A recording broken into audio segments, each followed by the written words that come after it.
Hello and welcome to Women in Retail Talks. I'm Christina Stidham, Associate Content Editor for the Women in Retail Leadership Circle, and today I'll be talking with Melissa Wong, CEO and co-founder of Retail Zipline. We're here live at the 2019 Women in Retail Leadership Summit in Miami, and I'm excited to talk to you, Melissa. Great. Thanks so much for having me, and the summit has been an amazing experience. So for anyone that hasn't gone, I would highly suggest you check it out. Awesome, that's great to hear. Can you tell us a little bit about Retail Zipline? Sure. And actually, a lot of the conversations at the summit have been really around personal experiences and growth. And it's interesting because the origin of this company and my role really began with my experience in retail for 10 years. So for 10 years, I was at the Old Navy brand, and I was always focused specifically on store communications and operations. So how do you get the stores to do what you're asking them to do? How do you get them to understand the brand strategy, where the brand's going, how it might be transforming, and their role in putting up the marketing and visual displays, best practices, and everything that you need to operationally run the store.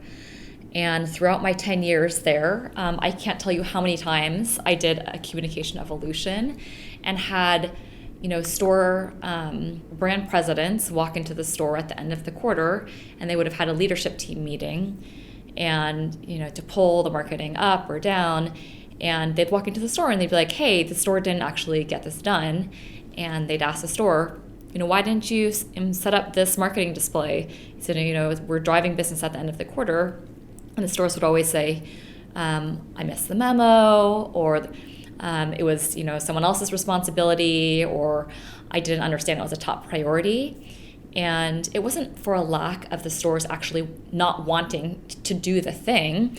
We just weren't giving them the right tools to really understand what the business was prioritizing, what they needed to do when, and we weren't setting them up for success. And so after 10 years, 4 communication evolutions, my head of stores standing on stage telling store managers at the annual store manager conference, we're going to fix communications for the 4th time. I began benchmarking a lot in the industry, seeing what people were doing. A lot of people were sending out PDF packets or using emails, and it just wasn't making it.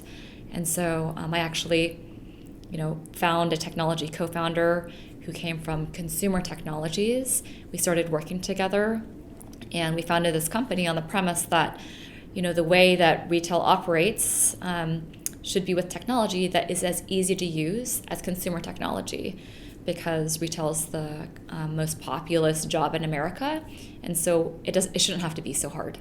You spend a lot of time talking with your clients. What are some of the biggest pain points that retailers are experiencing right now, and how can you help? Yeah, so I think from the storefront, a lot of what we hear is there's just too much information, right? Too much information in too many different places. It's almost like drinking from the fire hose. And it's always been that way, but it's even sped up more now because there's buy online, pick up in store. There's a lot more localization, pop-up shops, etc. People just need to know a lot more and to do a lot more with less. And they're kind of hunting and pecking all over the place. So, when we look at, some of the root causes that are causing these stores to kind of be scattered and have competing priorities, a lot of times it's a lack of clarity in the organization around what is going to stores, so a lack of alignment, and then also a lack of accountability on who's on point to do what. There's also people aren't getting information fast enough because the consumers always read it online before the stores do. So we're just connecting that divide. Can you tell us about your favorite client success story that other retailers can relate to? So I think my favorite story is a couple, last year, maybe around this time, we actually launched with Lego. And, 2 months after we launched, I got an email from Mike Cass, who heads communications and operations at the brand. And he forwarded me an email from one of the store managers. And the store manager had emailed Mike and just said, as a store manager, I struggle with both recognition and praise for my staff. It's not because I don't want to, but it's because I'm being pulled in so many different directions.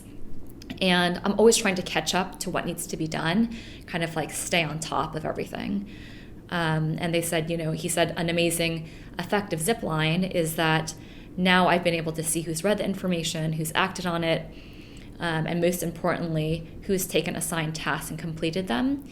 And then he just said, I'm emailing because I recently went on vacation, and usually I come back to the store and it's kind of chaotic trying to catch up and the store's a mess. And he said, this time I came back from vacation and everything was done and there was basically no effort or input from me. And he ended it by saying, in sum, a massive thank you to you and your team in Zipline. You have made me a better leader and helped me realize that I have a team full of leaders. So I think that's what we're really here to do, is just to help people be better. That is incredible. Wow. And you are also speaking here at the Women in Retail Leadership Summit, presenting with one of your clients, Lululemon. The title of your session is Enabling Performance and Potential at Lululemon. Can you talk a little bit about how Retail Zipline has helped the brand optimize for personal growth and empower their teams on the sales floor? So, when Lululemon is such a unique culture, and it actually works really well with the way Zipline's created, because even though we're, kind of like in the task management space, we're really built to empower people.